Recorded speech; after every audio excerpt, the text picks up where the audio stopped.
Throughout the Marvel Cinematic Universe, we've witnessed some truly devastating deaths that left us in tears and shock beyond belief.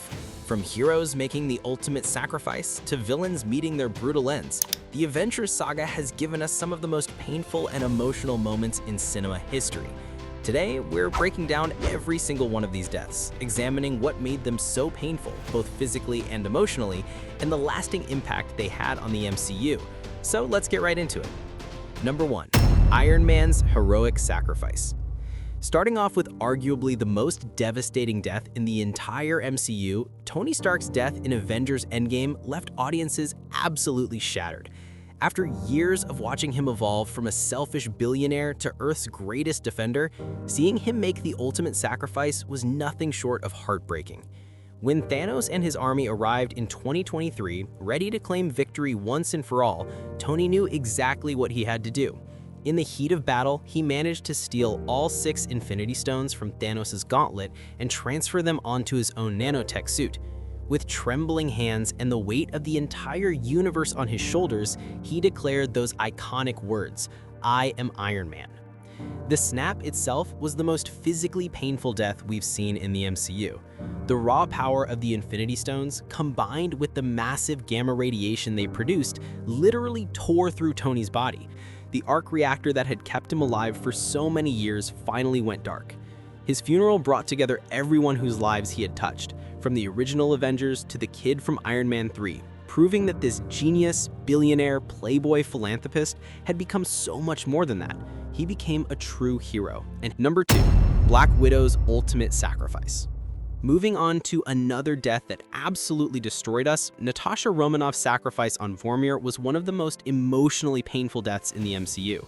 When she and Clint Barton traveled back to 2014 to retrieve the Soul Stone, they were met by the Red Skull, who revealed the horrifying truth about what it would cost them. To obtain the stone, one of them would have to sacrifice someone they truly loved. The scene that followed was gut-wrenching, as these two best friends literally fought each other for the right to die. What made Natasha's death so painful was the emotional weight behind it. For the past 5 years since Thanos' snap, she had dedicated every waking moment to finding a way to bring everyone back. She kept the Avengers together when everyone else had given up. As she told Clint, everything she had done was to get to this moment, and she wasn't going to let anything or anyone stop her from completing the mission. The fight between them was desperate and frantic. Clint wanted to sacrifice himself to atone for the terrible things he'd done as Ronin, but Natasha refused to judge him on his worst mistakes, just as he had never judged her for her dark past. The actual death itself was agonizing to watch. After they both jumped off the cliff together, with Clint catching her arm and using a grappling hook to secure them both, Natasha made her final decision. She looked at her best friend one last time, whispered, "It's okay," and kicked off the cliff face, slipping from his grasp. The fall down the massive cliff was terrifying, and when she hit the ground hundreds of feet below, the impact was fatal. Her body lay broken on the rocks as Clint screamed in anguish above. Unlike Tony's death, which was celebrated with a massive funeral, Natasha died alone on a desolate alien planet, with only Clint to witness her sacrifice.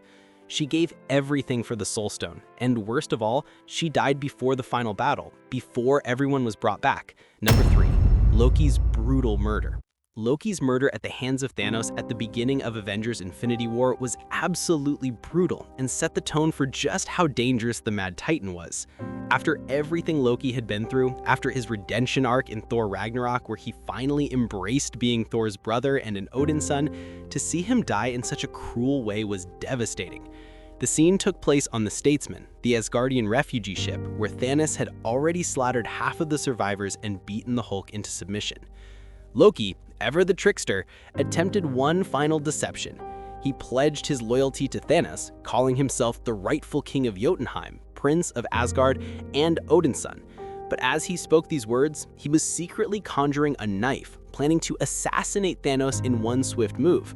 Unfortunately, Thanos had the Space Stone and saw right through the illusion. He froze Loki in mid-attack using the power of the stone and grabbed him by the throat with the Infinity Gauntlet. The physical pain of being strangled by Thanos was excruciating.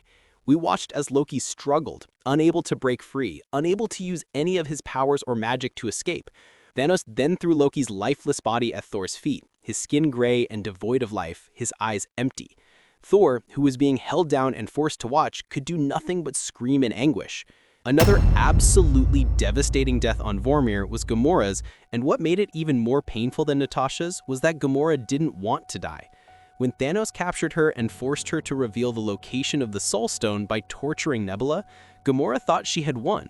She believed that since Thanos loved nothing, the Soul Stone would forever be out of his reach. But she was wrong. When the Red Skull explained that to claim the stone, Thanos had to sacrifice what he loved most, Gamora laughed bitterly, thinking it was the universe's way of punishing him. Then she saw the tears streaming down Thanos' face, and she realized the horrible truth. He did love her, and he was going to kill her to get the stone. The emotional pain in that moment was unbearable. Gamora, who had spent years trying to escape Thanos, who had lied to everyone, including the man she loved, about the Soul Stone's location specifically to prevent this from happening, suddenly realized she had led Thanos directly to it. He grabbed her, dragged her to the edge of the cliff, and despite her desperate struggles and screams, he threw his own daughter off the edge to her death. The fall was long and terrifying. Number 5. Vision's double death. Vision's death, or rather deaths, in Avengers Infinity War were uniquely painful because we had to watch him die twice.